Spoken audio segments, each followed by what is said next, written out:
Welcome everyone to the House of Shadows and Ink, and my guest today, author John Durgin. Welcome to the show. Thanks for having me. And yes, congrats. Book launch day. Exciting Y- stuff. Yes, yeah, I'm excited. As I've said many times, this is a passion project, this series. So to have the final book finally out after Mm.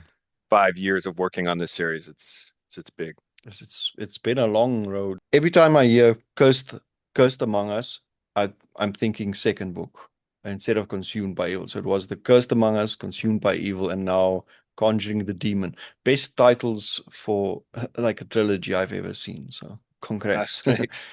Yeah. Thank you. So you say this is what got you into writing. So if what kind of book made you decide or event decide to become an author and why this storyline? Yeah, well, it all kind of ties in together, actually. I read It by Stephen King in, I think, eighth grade. Um, and I just fell in love with. I mean, I had read Goosebumps when I was like younger and stuff, but like when Mm. I read it, I just fell in love with horror that much more, and I'm like, I want to do this someday. So, as I got older and I really started considering writing, I knew like my first novel would be a coming of age small town horror because it was really what got me into it. And then when you factor in, my hometown, and I always used to hear write what you know. So, my first book, I'm like, hey, there's nothing more I know than my hometown and my friends. So this should make the research part of it easy at least. So that's kind of where it all started. Oh, that's awesome. I, what drew me to your series was just like with it, the friendships. So you say this is based on like some actual friends of yours and experiences from your childhood. Yep. Yep. It's based off my close group of friends from like middle school through high school, which I still keep in touch with. Uh, well, not to get too morbid early on here, but a Mhm. couple of them have passed away since high Okay. school. But uh, Corey, who is the best friend of Howie in the book, is based off my real best friend Corey, and it was very easy to pull from memories from the '90s. That's why I made it take place in the Mm. '90s because that was my coming of age, period, right? So it was easy to take some of stuff that really happened, birthday parties, filming horror movies in the woods, like all of that stuff was real. So it just made it feel Cool. more authentic with the characters. Well, that's nice. Um, it's also good that level of like nostalgia to small. Well, I can't really say small town America because I wasn't there, but I mean, from what I've seen in the movies, that's like what we small town America, and you think back to 80s, 90s, and I do think like the 80s movies and books had its like run, and now it's moving on to the 90s. People are actually quite enjoying 90s era movies and books. So this is perfect for someone who wants to experience that because it's like just before cell phones came out, and Yeah, before it got like too dangerous to, play outside late at night as a small kid. I mean, we used to still do it late yeah. 80s, early 90s, which was amazing. Okay. So yes, like so you've been working on this thing basically 5 years. Um, what else have you been doing in between? Like you said, there's a connection to this trilogy as well. Yeah. I knew that it would be more than a one book series. And I always had in my mind the third book would be just a prequel from the '70s. And then as I, started writing more, I'm like, well, when I go back to Newport now, and see my family and all that, like it's a different perspective from when I was a kid. So I had to include that in the third book. But in between those, I've had multiple novels come out and, short story collections and so forth. I've been putting out like 2 to 3 books a year. Um, so like Inside the Devil's Nest was my second novel, and it takes place in the town of Goshen, which in real life is the next town over from Newport. So Okay. I always knew there would be some connection with those two. Um, and I've hinted at it many times, even before I ever started writing the third book, that they would link together. Um, so that one, and then Kosa, which was my fourth novel,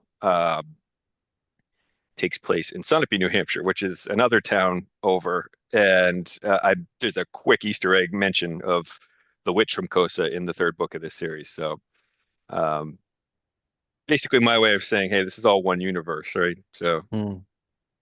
So your like king used Maine. This is going to be your territory. You're, you're yeah, claiming it now. exactly. Nice. Yeah. No, that's cool. So thinking back to when you were young and your friends, um, did you ever believe that this would be something that you record like down the line? Or was there an event that made you realize like you are more of like a creative person and you want to create something, whether it's, written word or artwork or just some expression of creativity? It's always been like I've always had that art side of the brain, Mm. like the opening scene in The Cursed Among Us, not the prologue, but the opening chapter is Howie and his friends filming a horror movie in the woods. And that was me and my friends. Like we filmed many terrible rip-off horror movies out in the woods. And so even from that age, like we were writing terrible scripts, that we turned into movies that if we ever tried to make money off them, we'd get in trouble. Because it was like Friday the 13th, like Mm.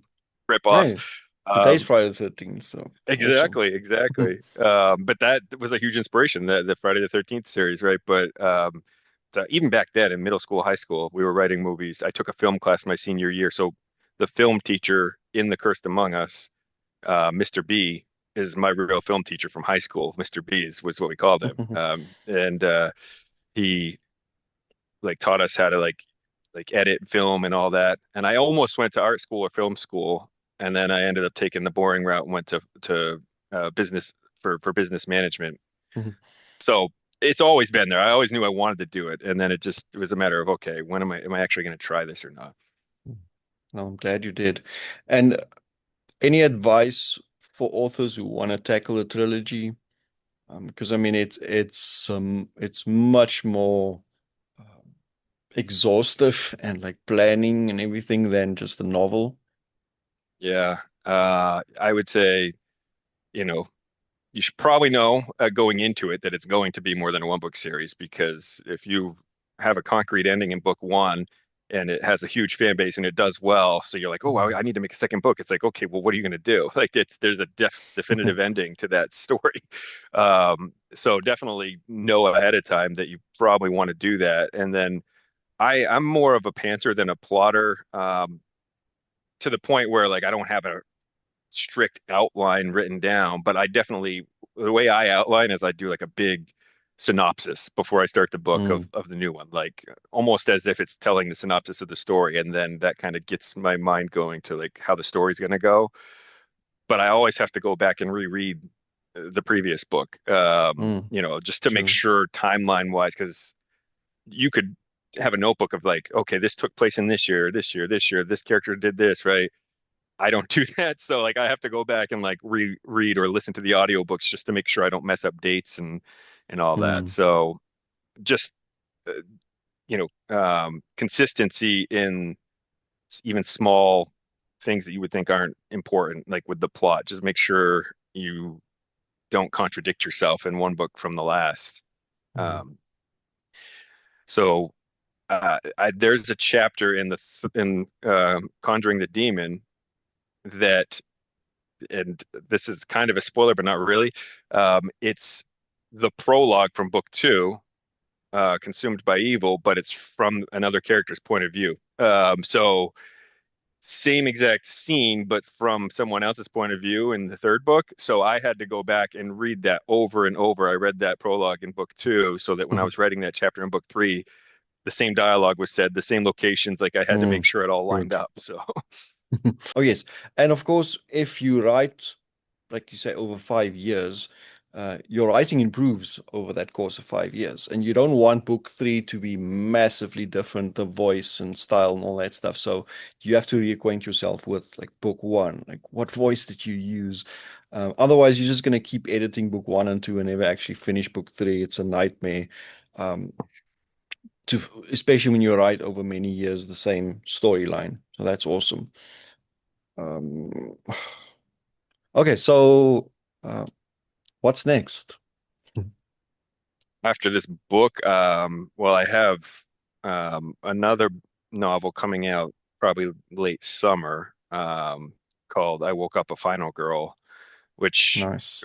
it's a slasher. I pitched it as Scream meets Memento. For anyone that saw that Christopher Nolan movie about a guy that has short-term memory issues and has to like keep sticky notes to like try to solve his wife's murder. So it's about a Cool. girl that wakes up concussed in this old farmhouse with a wound on the back of her head. She has no idea how she got there, and she's trying to A, figure out where she is and why, and B, escape because there's a killer that didn't finish the job. And so each chapter kind of alternates from where she is when she wakes up and trying to figure it out, and then she'll see something that causes a flashback. So then like another chapter will be a flashback showing her something that happened, and it was a lot of fun. It's my shortest novel, but it's a single location, single point of view book, so I felt like it had to be Hmm. shorter. But so that comes out in the summer. I just have some short stories for anthologies I'm writing right now, as well as my Patreon, the novel that I'm serializing, and then I'll Cool. get to work on my next novel. So Mm. Oh, awesome. And for those watching, we've put all the links to Patreon page and all your books, website. Do you have like a newsletter or anything people can subscribe to? I have a newsletter, and you can sign up through my website, but I rarely use it. I need to be better about it. I admit that. But you can sign up through my website, which is just johndurganauthor.com. Hmm. Um, so Oh, there's that. these days, I tell people go to the author's Amazon page, subscribe there, because then you will get updates whenever there's something new. And I mean, I think that's what most people want. If they don't want a bunch of newsletters from 15, 20 different authors every week, it's better to just subscribe on Amazon because you'll always be able to support the author anyway. And even if you don't like Amazon, you'll still get the notification. You can go to like a bookstore or something and buy it there. Okay, so without too many spoilers, can you tell us the main plot line of the entire Newport curse? What, Yeah, yeah, especially like, I mean, there's small town, there's young adult, there's like so many different aspects. Like, what kind of adventure is in store for people who haven't read this at all? yeah. I always like to do this. It's this meets this, right? And I always said this is it meets Friday the 13th, with some more supernatural stuff mixed in. It got a lot of comps to Stranger Things, which at the time wasn't even my intention, but obviously that makes sense when you think about the kids on bikes type of story. But book one, it's about this group of kids in the 90s out filming a horror movie in the woods. They accidentally uncover a grave that was hidden, and unleash an evil on the town of Newport, which ends up being it's has ties to the serial killer from the 70s there, which is known as the Black Heart Killer. So book one is them trying to figure out what they unleashed, you know, basically figuring out um, how it came to be and how to defeat it. Book two picks up immediately after book one, like a day after book one, with like a news reporter in front of a crime scene, basically just recapping everything and going right into the survivors that are left over and continuing. They think that they think that after at the end of book one that everything's good, right? But then book two, realize there's more to it. So when I was going into book three, I could have kept it in that timeline, with kids, but I thought of, when I drive through Newport now as an adult, it's just so different. And I was like, it'd be really cool to write, from Howie's adult perspective now, like in the 2020s, what he sees in Newport. And Inside the Devil's Nest takes place in 2024. So I made this book take place in 2024 so that the timelines matched up. Um, So it's Howie coming back to Newport. He gets a call from his mom who still lives there. He moved away after the massacre in the 90s, when he went to college. And basically, his mom calls him. She's scared for her life. He comes home, and I'm not going to spoil anything else from there, but some things unravel, and he sees that 20 plus years did a lot of damage to Newport, and things are far worse than they ever were when he was a kid. So, Cool. um, also though, sorry, I should mention this. Book three alternates timelines. It also probably about half the book takes place in the 70s, which is when the initial murders happened. So Jessica Black, the killer from the first book, you see her um, origin story, if you will, Mm, coming to Newport and nice. how she became the way she is. Oh no, that's well, people are in for one hell of a treat. So yes, naturally we are big fans of your work. Well, personally, I recommend this series, of course, but I mean all your work. Um, I'd say dive in with this series first, and then just explore all your work. We, of course, big fans. So whenever you have a new book out, whenever you have something you want to tell people, this channel will always be available to you. Just send us a video. We'll spread the word, and always support your work. So thanks for taking the time. Thanks for being here. And thanks, of course, for writing the new podcast. And I think I've already seen some of the like early reviews popping up, and everyone's saying this is the perfect way to have ended the new podcast. So job Yeah, well done. thank you. I'm so happy with the response to the ending because you have to stick the landing if you're ending a Mm. series. So So, endings have suffered lately, really. Like yeah, any trilogy or series, the endings have just not been there. So I didn't want to pull a Game of Thrones on everyone. So yeah. That's cool. Well, thanks again, John. Good luck for the rest of the day. Enjoy it. Go celebrate. Take the day off, whatever you need to do. Take the that weekend. sounds great. Yeah. I think what I normally tell authors over the weekend, like a launch weekend, is just be on social media, and whenever your name or your book pops up, just like, reply and thanks and gratitude. Like Yep, gratitude goes a long way. People respond to that. absolutely. That is a huge, and some advice for newer authors, right? That's a huge thing. Like be interactive with your readers. Mm, We're an indie horror, indie's about being interactive with your fans and readers, and they love it. They love getting signed books from you. They love you responding to their comments. Like it's huge. So mm. can't recommend that enough. But yeah, no, this weekend's Valentine's Day. So I might give my wife a copy of the book as a gift, but I don't know if that'll go over too well. Nothing like a fresh set of nightmares for the person you love. Oh, that's cool. Yeah. Well, thanks again, John. Have an awesome weekend and keep up the good work. Thanks for Thank being you. here. Happy to come. Cheers. Thanks.